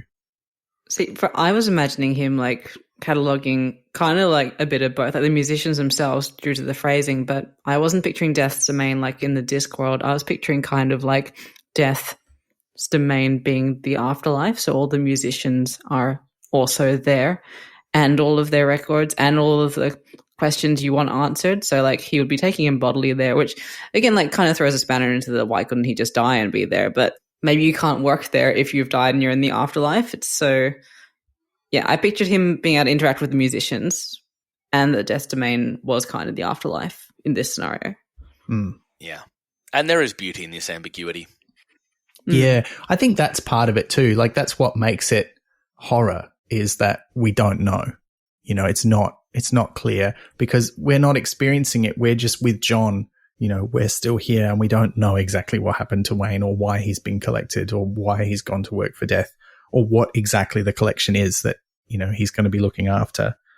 And I think, that's part of that poignancy of the way Death works in the real world is we have no certainty about what happens to people afterwards or where they are or, if they still exist at all. And that not knowing, I think, is part of the sadness, but it's also part of the hope and wonder, and the fact that we can believe that they live on in any number of different ways. Yeah. So I like that about the story. Yeah. The final part of the story is the two words. Oh yeah. And it's the corker. I didn't see that coming. Again, it was set up really well, but he's dropped all these little mentions throughout that he doesn't think he's going to drive anymore. And you're like, why? Like you're the only one who drives. Like you've got a van. And then he reveals, the two words that Death said to him were "drive safely." Yeah. Yeah. So the cops are worried that he's going to drive home drunk. John, that is. And John ain't never going to drive again. No, he's not even going to get a lift with the cops. He's like, I'm going to walk, thanks. Yeah. It is kind of fascinating, though. Like, they each bring one thing to the business. Like, John brings driving and Wayne brings DJing and music. And that's what is fatal for each of them. True. Yeah. And also, again, a real insight. I have been amazed by how few DJs with record collections they have to lug about drive. Yeah. I do, and that may be the edge I have to push me into superstardom. Yeah, wow. Yeah. But you do use vinyls when you DJ still, don't you? Oh, very rarely, actually. Vinyl is fragile. We talk about scratching in this. Once you scratch a record, it's just never as good and sometimes completely ruined. So years ago, I used to only DJ vinyl. Then I had a few drinks once, decided not to drive home. And, my records were in a hot car and all of my DJing records at the time were destroyed. I've replaced them all since. But no, I've gone to digital, which is just, as in streaming. I don't even use CDs anymore. Wow. Yeah. Or hard drive. But yeah. I feel like we've gotten to the end of the story and we're about to transition into our questions, and that is a very good segue into the first of our questions. But just before we get to it, are there any favorite bits, like any gags or quotes that anyone wants to revisit that we didn't read out? Because again, like Pratchett always surprises you. You can write a short story and it's so full of gags. It's just ridiculous. And there are lots and lots of very funny lines in this. Are there any? Oh, yeah. Just for me, Death and Wayne having a conversation, and Wayne's asking him about records, and Death responds, "Oh, I've got them all. Elvis Presley, Buddy Holly, Jim Morrison, Jimi Hendrix, John Lennon." And of course, in 89, they're all the big ones who died within the last 10 years or so. Yeah. So, yeah, beautiful reference. Yeah. Yeah. I think we've said all my favorites throughout. Like, I like the "Have you got all the Beatles?" Not yet. And still so not. dark. Yeah, still not. Still 2 left. Well, more than 2, depending on how many Beatles you count, I suppose. Yeah, and whether you count that Paul actually died in 1967, that great conspiracy theory. Yeah. We parodied in the Ruttles when there was all those people wearing those badges that said Stig is dead. I love that. Yeah, I think we've covered all my favorite bits. It's very good. One of the things I really like is how the horror in the story is that death is inevitable and is not going to be dissuaded. And he's quite firm on that because John repeatedly says to him, you've been frightening my friend. And he's like, push off. And he says, that doesn't work, I'm afraid. And I think that was one of my favorite lines from Death is just like, yeah, look, you can't ask me not to be here. That's not how it works. He's also got a macabre sort of thing about him because he's making himself visible before he takes him, but I guess that's because he's interested in doing a different kind of deal with Wayne. But has John pissed him off so severely? Because John's not going to be immortal. If he can't just not drive forever and just live forever, he's going to die at some point. So telling him those 2 words has really fucked him for life. Yeah. He's not going to be able to drive, but he's not also going to outrun death. So it's quite cruel. Yeah, we just know that sometime in the future there's going to be an occasion where John has to drive, and that's when death will get him. Yeah. Yeah. That sort of prophecy stuff. But he has the psychological torture beforehand. I just watched, I've just been rewatching David Tennant's run of Doctor Who in the lead up to the 60th anniversary, and I just got to the end of time, and there's that whole thing, and I won't spoil it too clearly in case you haven't seen it, listener, but there's a whole thing where he has been given a prophecy about how he's going to die. And, it's coming. The whole episode, it's coming, and then it happens. And I feel like, it's going to be the same for John. But we should get into our listener questions. And, we should start with one that was a lovely segue from what you were just talking about in your transition from using vinyls to going fully digital and streaming in your DJing, Andy. So, Liz, do you want to kick us off with the questions? Yeah, so the first one comes from Molokov via Discord. What would you do to update this story for the 21st century in terms of technology? And who would Mr. Friend list as the pride of his collection? Ooh. Yeah. Well, I mean, we've talked about how you've updated for the 21st century, Andy, but are you worried about the wiring having read this story? Actually, there's another great point in the story where they say something like, you'd be amazed by how many different connectors there are. And yes, that is true, but we can thank the EU government for making Apple have less unique connectors. It's not as hard as it used to be. You don't have to do the wiring. You used to have to make your own gear to DJ and do the wiring yourself and really know about electronics. Now it's just all bought. So perhaps Wayne would have died differently now.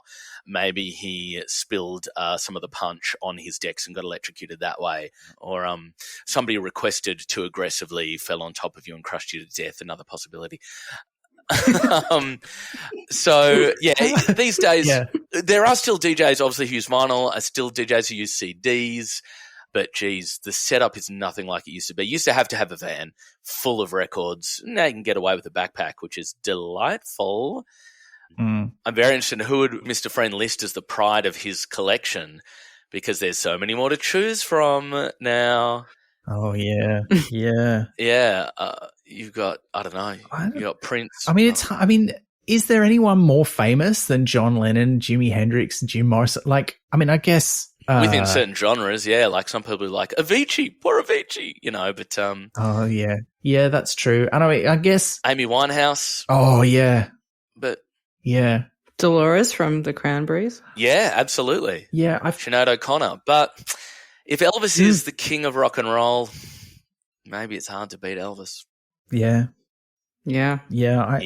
Why is he not mentioned? Or is he mentioned? Elvis is in the story, yeah. Yeah, he's in the list Yeah. Okay, of good. like All right. the ones that Death's already got. Yeah. This is a purely subjective question. It is. Yeah. I feel like you would have maybe Not a bad one. You'd have a couple of more recent references, but you would still have to have John Lennon and Jimi Hendrix and Elvis Presley in the list. Like, I think at least those three. Because, and I think also, because if you're writing now, like depending on the audience, like you're talking about knowing your audience as a DJ, I think as an author, you've got to know your audience a bit too. It's like, well, who are the audience going to know? Everyone's going to know those names. If you start to name really obscure people, nobody's going to know. But you might tailor it to who your main core audience is. I don't know. Yeah, absolutely. And he's working in 1989, so... Yeah, well, yeah. A lot of the old rockers actually lived a really, really long time. So at this point, Chuck Berry's still alive, Fats Domino's still alive. Yeah, so many of the great classic rockers. I reckon if it was, I'm sort of extrapolating into the future, and I'm sort of thinking that... Oh, Taylor Swift. Yeah, Taylor Swift, Beyonce, those are some big names. Like, they would be top of the list, but you'd have to be writing the story in like 100 years' time. They're going to live forever. Rick Astley. Rick Astley. Oh my God. Yeah. He's not. Yeah, but he's never going to give us up. No, definitely not. Just before we move on to the next question, Andy, I did want to ask about the update. Do you use any special technology when you're using streaming music to DJ? Like, do you do any beat matching and stuff? Does that need a special device? It doesn't need one. You can do it with vinyl, and that's where it all started. But the technology makes it so much easier. Every little controller's got a sync button on it now if you want to sync beats. You still need to pick songs of a similar BPM, or else they will sound ridiculous, sped up or slowed down to a certain point. But everything's easy now with the buttons and knobs that we now have. Yeah. In 1989, it's a completely different world when it comes to DJing. Yeah. Even when I started on CDs, it's a completely different world. That was still just 2 CD players and a mixer in the middle with very few effects. Now I can get incredible effects out of just using a touchscreen on an iPad if I want. Wow. Yeah, that's amazing. Yeah. All right, let's move on to some of the other listener questions because there's some great ones. Our next question comes from Boris via Twitter. What do you make of the characterization of death in different Terry Pratchett worlds? So Discworld, Good Omens, this story. Is it essentially the same character? I think it's curious because he is not consistent even within Discworld novels. So this is something we did touch on during the main podcast, but I think there's room to discuss a little bit more. Yeah. Yeah, because like I said, I think there's something essential that's the same about him, but particularly when he shows up in books that are connected to our real world. So Good Omens is the other main one, but then the early death in the Discworld also feels like that. And I also think his domain might be different based on the story itself. So I think he could be a different guy in a different world, like a Death for the round world, and thus a different sort of vibe. But yet Mort was the last book. I read Mort quite recently, last book that I read by Terry Pratchett, reread, and seems very similar to this death indeed. Yeah, I agree. He's a little bit darker, and when he's trying to be personable and he's trying to be more of a human, he's always a little bit off at that stage. Yeah. Whereas later on, he's a bit more successfully human. Yeah. Even in like his second book in Reaper Man, he's still a little bit cold, but he really warms up through the book, contrasted with the other death. So you get a really good idea of, how far he's come, even in just that one book's time. Yeah. All right. Our next question comes from Steve Lee via Twitter. I think this is my favorite Terry short story. Brilliantly economical text that builds a world. 35 years-ish since it was first published has only improved it, as many of the then living people mentioned have since been, quote, collected. So to the question, do you think he'd be into Meatloaf? He being Death, obviously. Well, I think because Terry Pratchett was into Meatloaf, I think the answer would be yes, because he's created Death. And surely no one has done more. No, that's not true. But surely few people have done more to sort of publicize and put people at ease with the idea of the Grim Reaper than people like Meatloaf and many heavy metal musicians. Very true. So surely Death would be on board. I mean, when I was a kid, I saw the covers of Meatloaf albums. I was scared of them, I was scared of anything. But Meatloaf is not heavy metal. Meatloaf is like pure, dramatic, fun, operatic, overly theatrical. And when you listen to the music, it's nothing like those scary covers. But yeah, Death is definitely into Meatloaf. No shadow of a doubt. Yeah, I feel the same. Like I remember seeing the cover of Meatloaf and then hearing Meatloaf and going, what? Like, just hang on. I was expecting like Iron Maiden or something but no. Yeah, it's same with band names. You hear Primal Scream and you think, "Ooh, they're going to be an aggressive metal band," and they're just ding dang ding dang ding dang. Yeah. All right. Our next question comes from Molokov via Discord. What was the first record or cassette tape or CD you ever bought? Ooh. I think I do remember mine. I certainly remember what the first couple were, because I bought a couple of cassettes. I never bought anything on vinyl until I was sort of collecting secondhand some weird stuff, like, the original Hitchhiker's Guide vinyls. And I've got a Captain Kremen vinyl, from Kenny Everett's video show. Like he did an album version of that stupid sketch. I've got one of those and some the goodies ones. Anyway, I collected those later. But the first cassettes I remember buying were, one was the single, it was by Voice of the Beehive. Do you remember Voice of the Beehive? They were like a bit of a one-hit wonder Australian group who did a cover of, it was like an unrequited love song, and it was a big hit at the time. And I bought that single, and I bought one of the singles off the Australian cast album of Jesus Christ Superstar, and those were the first two cassettes that I remember buying. 17 Seconds by The Cure on vinyl by Channel 7 Records. Definitely the influence of my brother coming in there. And the fact that I could play the bass line on my cello to A Forest. So, yeah. I think the first one I ever bought with my own money is that Savage Garden one. I can't remember. It had the shots of both of them and it was black and white on the front. And I got that because, as Andy mentioned earlier, CDs were $30, which is a lot of money. And I bought a lot of CD singles in that time because they were $4.95. So you could get like the song that you wanted and some bonus weird songs sometimes, which was often better than the actual one itself. But I had saved up not quite $30, but I really wanted that one. So I was searching the secondhand section of my really good CD store that was local at the time. It was called Krypton Discs. It was the best. And that one just happened to be there for, I think, $14. I bought it and it was amazing. It was just like a good serendipitous find, which brings us neatly into the next question, which comes from Sally Star via Discord. What is the best thing you have found in a secondhand bookshop / record shop / other secondhand shop? And I'm going to say not that CD. It was actually a pair of gold heels that were already broken in by someone who had the exact same feet as me, and they did not hurt. Perfect. Not stilettos though, surely. They were really pointy. Like it was like magic shoes. Wow. It was like a fairy tale. Yeah. And when they broke, eventually, it broke my heart. I couldn't get them fixed. They're like, no, they're done. And I'm like, oh. So, yeah, it was like magic shoes. For me, it's two records. It's the Australian pressing of the soundtrack to the Monkees movie Head, which is during the Monkees' very experimental phase where certainly is. They Jack Nicholson directed the movie, the actor, and the Monkees were always accused of not being real musicians because other people wrote some of their songs, but they really could play. And it was the late 60s, and they were like, we're going to prove we can play. Not only that, we can prove we're not just bubblegum pop. We're going to release a really weird album, and it is really freaking weird and hard to listen to. I've listened to it, and it is very weird. Yeah. I agree. That's great. What was the other one, Andy? Oh, the other one was the 12-inch single of Blue Monday by New Order, which famously is the biggest selling 12-inch single of all time, and it almost bankrupted New Order and their record company Factory because it cost more to produce than they were selling it for, and it's beautiful. That's pretty good. Look, the best album that I found in a secondhand record store, apart from, like, I found a couple of goodies albums and the aforementioned Hitchhiker's records, but I found as a present for a dear friend of mine, the, like, set of 3 discs soundtrack actually to both the original and the sort of later sequel of Twin Peaks.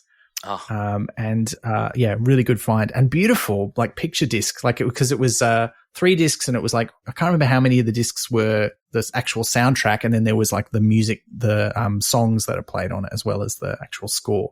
So it was that was a great find. But in general, in a secondhand shop, the best thing I've ever found is this jacket, which, listener, you can't see, but it's actually on the back of my chair, which is this green corduroy jacket that I got from a secondhand clothing store on my one and only trip ever to New York. And I think the place was called Cheap Jack's. And it's this beautiful corduroy jacket. And the lining is all of these little sailboats or ships. I think it's a tall ship and life preservers. That's easily the best secondhand. Nautical, but nice. Yeah. Oh, really good. Yeah. Oh, and I've just remembered the name of that song by Boys of the Beehive. It was I Think I Love You. It was a cover of I Think I Love You.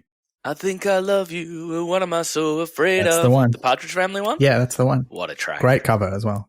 All right. We're going to take a brief diversion into questions specifically for Andy now. So these two have come in. I'll read you them together so you can answer them one by one. So the first one comes from Patrick via Discord. What time is love? And the second one comes in from Sally Star via Discord.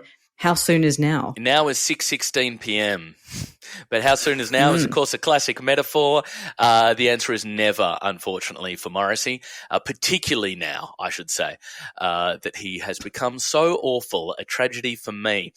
Yes. I hate to say it, but I kind of wish death had grabbed him in like 2010 instead. But What Time is Love is a KLF track. There is no answer to What Time is Love. Hopefully the time is now as well. This is wildly appropriate. We've been talking about DJ Ian.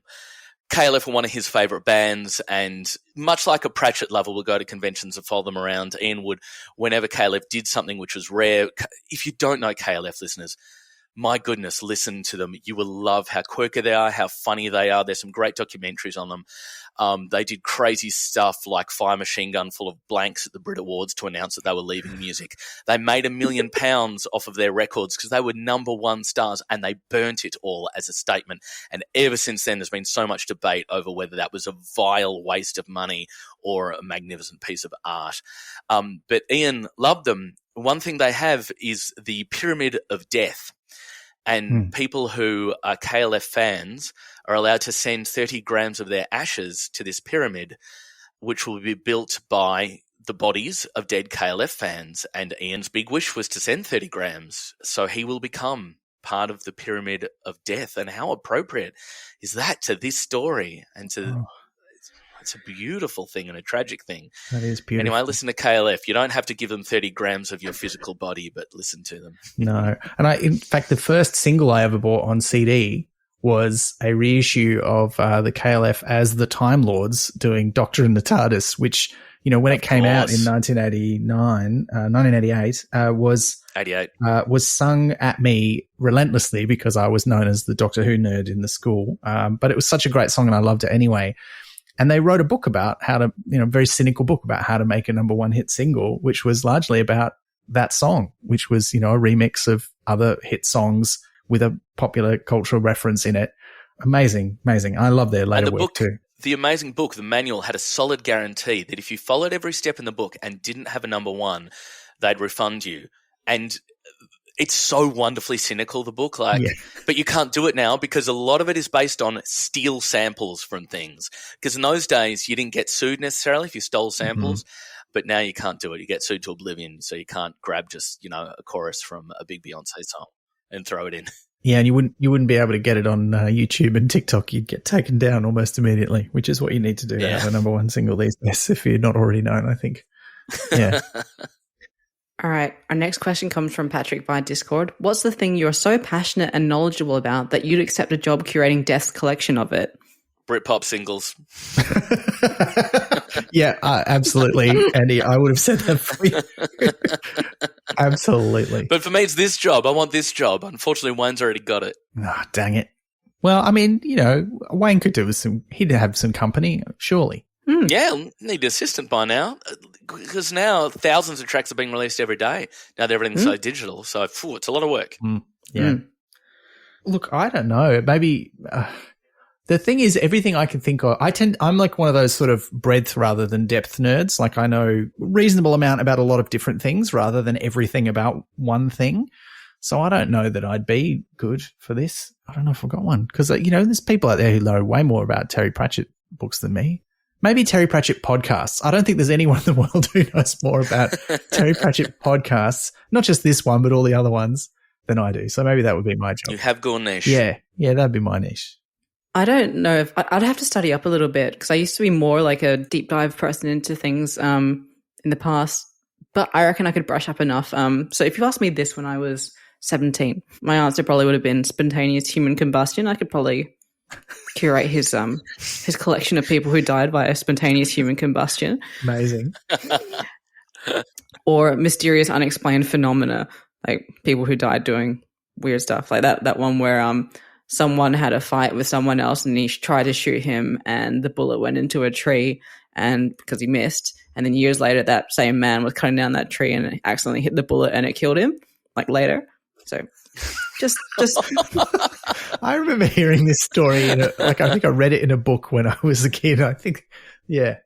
Reader's Digest Mysteries of the Unexplained. Was that the book? Because yeah, probably. That's where I read it. Oh, yeah, or the Dorling Kindersley collection of that sort of unexplained. I used to have these audiobooks that were that, and that was, I'm sure that was in one of them.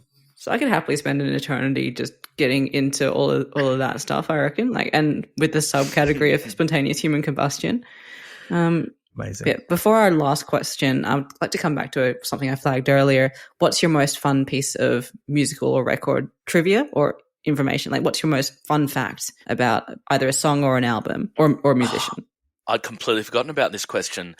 Okay. While you think, Andy, I'm going to just jump in there and say I don't have a music one, but my equivalent is that David Tennant's first ever job connected to Doctor Who happened because he was working in the same sound studio where they were recording Scream of the Shalka, which was the 40th anniversary online animated Doctor Who thing that starred Richard E. Grant as a new Doctor that then almost immediately became irrelevant because they cast Christopher Eccleston and announced they were making actual Doctor Who for TV again. But he heard that they were recording it, and he was such a big nerd fan that he kind of went along and basically knocked on the door and said, please, please, please, please, please, please, can I be in this? And they gave him a bit part. And so he appears as like a soldier in it in one scene, I think. That's my equivalent. For me, I think I might have said this on the podcast before, so I'm sorry if you've heard it before, but I once interviewed Steve Kilbey from The Church, and he was talking about his song Under the Milky Way, which, if you don't know, has a kick-ass bagpipe solo in the middle of it for some reason. And he told me that it was apparently there as a holder thing until they came up with something better. But then they decided they liked it, and so they kept it. And it is actually like, it's not someone playing the bagpipes, it's someone playing the bagpipes on a keyboard and then they play it backwards. Oh, right. That's why it sounds a bit strange. Yeah, I never thought it was bagpipes. So now I know, because it doesn't quite have the same sound as You're the Voice's bagpipe solo, but it's a great little solo. It's ethereal. It's not played like bagpipes either because it's just long notes. Yeah, it's nice. It's being sucked in rather than exhaled. Yeah, right. Yes, of course, backwards. Oh, mate, I don't know. One of my first thoughts went to the Verve's unfinished symphony. Dun, dun, dun, dun, dun, dun, dun, dun, dun, dun, dun. Oh, I of course meant Bittersweet Symphony by the Verve. Unfinished Sympathy. Well, there's Sympathy for the Devil, Unfinished Symphony. Oh, wait, tons of composers have Unfinished Symphony. Anyway, it's Bittersweet Symphony. Their biggest hit, you probably don't know other Verve songs, but they never make a cent off that because they use a tiny sample from the Rolling Stones in it, and the Rolling Stones are very cruelly litigious. And the Stones make all the money off of that, even though there's just a tiny sample, which isn't even that obvious great hook in the song, which they steal from it. Yeah. But then there's so many, like if you're going back to Brill Buildings. But the problem with amazing music facts is they're always like Frank Harcourt played bass on this Partridge Family album. And then he was in the studio next door when the Kingsmen were recording this hit. And it's just stuff like that. Yeah. Well, that's what made me think of the David Tennant thing is like, he just happened to be in the studio next door and they were recording this thing. So he said, can I be in it? Yeah. Yeah. And I think they're mainly of interest to music nerds, these beautiful facts. Give me a moment Googling and I'll come up with, somebody mistakenly poisoned a cup of tea that led directly to the death of Prince. Yeah. All right. So our final question comes from Sven by Discord. Since it is spooky season, what music would you play at the local town hall Halloween party? They're so obvious. I mean, the big stuff, Monster Mash, maybe a bit of Meatloaf. But also, you've obviously got the whole goth field. which, you know, atmospherically fit beautifully. What are you guys thinking? I'd be a terrible DJ, which is why I don't do it, and also should never do it. But I reckon I'd go with the themed one of songs that sound jolly but whose lyrics are really, really actually quite dark. Oh, yeah. Great. Classic. Yeah. So many of those. Yeah. Bill and Sebastian essentially made a career out of that. A lot of late Stephen Page era of Bare Naked Ladies is like that, actually, as well. Yeah. And, of course, famously, Hey Ya by Outkast, the lyrics are really tragic. Yeah. Pumped Up But Kicks. everybody, and it even says in the lyrics, you don't want to hear me, you just want to dance. And it's true. Like, everyone's like, woohoo, hey ya. But it's about, you know, people falling out of love and hating each other. Can I just do one more fun music fact, and it's really short? It's My Party has a sequel song, and it's called It's Judy's Turn to Cry. Yeah. Oh, wow. Yeah. Judy's turn to cry. Yeah, she's getting revenge on Judy, who stole her man away. A Lizzie terrible Gore. man who sounds like he sucks. So yeah, her really... name, the artist's name is Lizzie Gore. No. Oh, you play her at home. Yeah. I would put in like a lot of the obvious ones. Yeah, Monster Mash, that kind of stuff. But also, I'm a big fan of the soundtrack to the Rankin Bass animated film Mad Monster Party by Maury Laws, and it has some cranking tunes on it. There's some really good stuff on that album, and I would absolutely play most of it at a Halloween do. If you don't know it, look it up. It's pretty amazing. I don't know if it's on any of the streaming services, unfortunately. Because monsters are bad enough, but when they're mad, that's when they get dangerous. Oh, and if you've not heard this album, you've got to listen to it. It's so good. I have not. I'll send you the details. You've got it. I think you'll really dig it. Anyway, that's what I would play. Which really kind of brings us to the end of the episode. Andy, thank you so much for joining us. It's been such a pleasure. Friends, it's been a delight. You've inspired me to continue my Terry Pratchett journey, to go back to it after 2 decades and get hooked in once again. I'm so glad. I'm so glad about that. If people want to find out more about your DJ career or come and see you DJ or do some comedy, where can they find out more about that? Yes, Mr. McClelland's Finishing School is my club. Nice, and we have our 15th birthday coming up soon. Sweet Jesus, 15 years. And that's on the 10th of November. It was just your 10th. Yeah, it does feel that way. COVID put a big hole in things. Nonetheless, the years must be counted. Sorry, I cut you off the date. 10th of November over at the Trades Hall, the corner of Lowland Street and Victoria Parade in Melbourne. Otherwise, you know, there's my DJ Andrew McClelland on Instagram and Facebook, Twitter even, but I'm terrible at that. I'm not on Mastodon or Blue Sky, and I hope I never have to be. Well, don't go on there on our account, but we'll link to all of your accounts that you actually do use in our episode notes so you listener can go and find out more about Andy. Thank you, Andy. And thank you, listener, for listening. Of course, there's no point in us doing this if you're not out there listening to us, much in the same way. There's no point in DJing if there's no one on the dance floor. But we continue to DJ and you continue to dance. So thank you. Thank you so much. And thank you too to our subscribers who made this possible. And to Danny, who suggested this story when we put a call out for what short stories we haven't done that you think are worth a full episode. I think this one was a very good call. Are there any others? If you've got a short story by Pratchett that you'd like us to cover in a whole episode, please let us know, because we probably, as we've said before, won't do every single one individually. That's too many. We'd be here for another 6 years. But we would like to do a few more of the ones that are a bit more meaty, a bit more interesting. So if you've got one, let us know. And speaking of short stories, we're going to be doing some more of them, Liz, but we've talked a bit about possibly doing this, and now we're going to do it. We're not just going to do one. We're going to do a whole book full of them that seem appropriate to the season, aren't we?